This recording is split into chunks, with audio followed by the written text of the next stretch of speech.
The Smith machine can be a pretty versatile machine, so let me show you a full body workout to show you what's possible.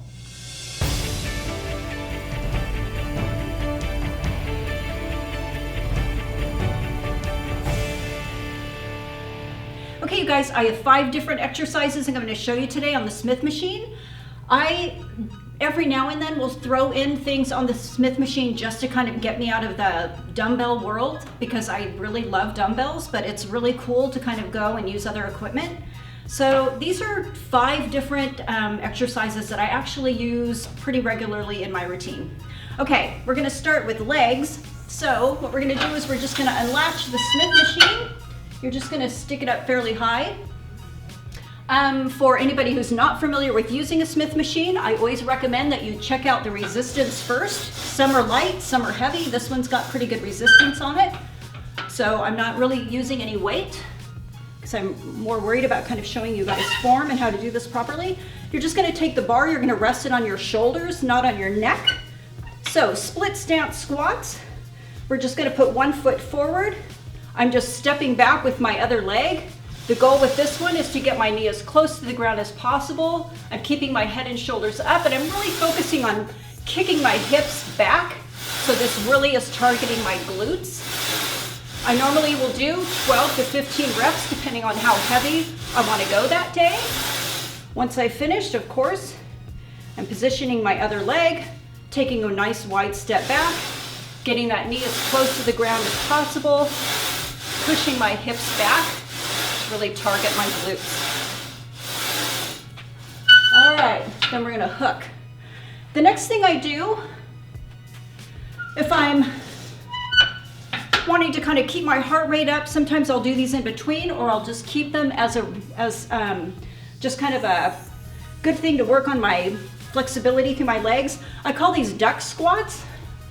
So I'll start with the bar fairly high, and I'll work this down to where I'm getting into a nice deep low squat.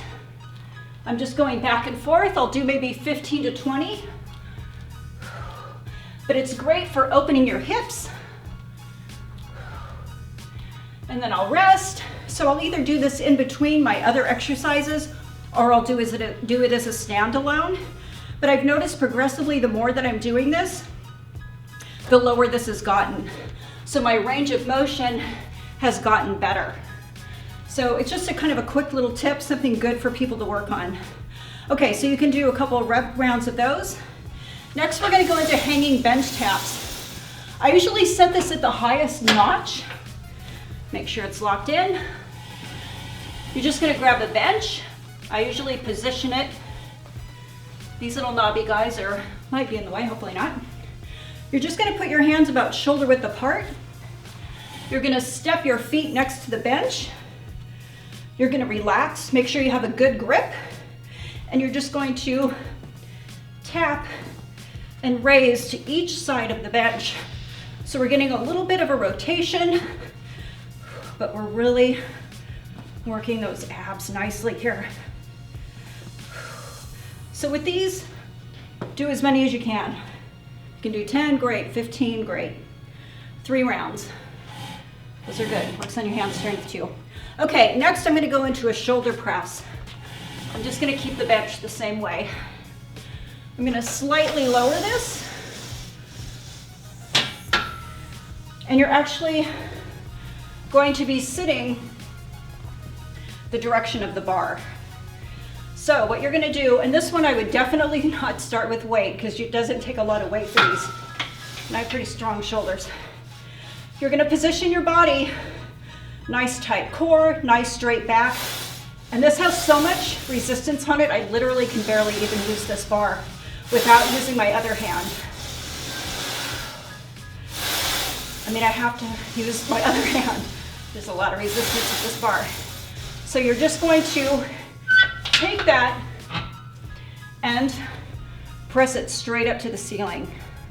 Normally you shouldn't have to use your other hand, but I'm guessing there's probably a good 25 pounds of resistance.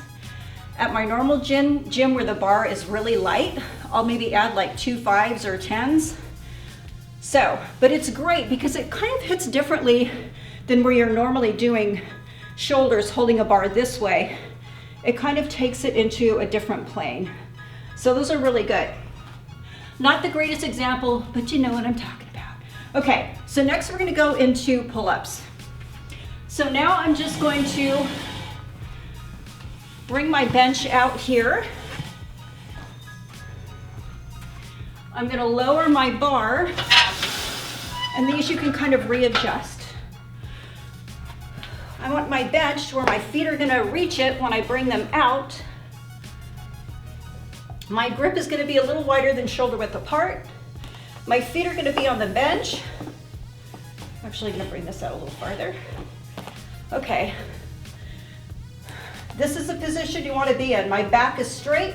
I'm gonna pull the bar up, right up to my chest level and down. So see, I'm almost inverted a bit.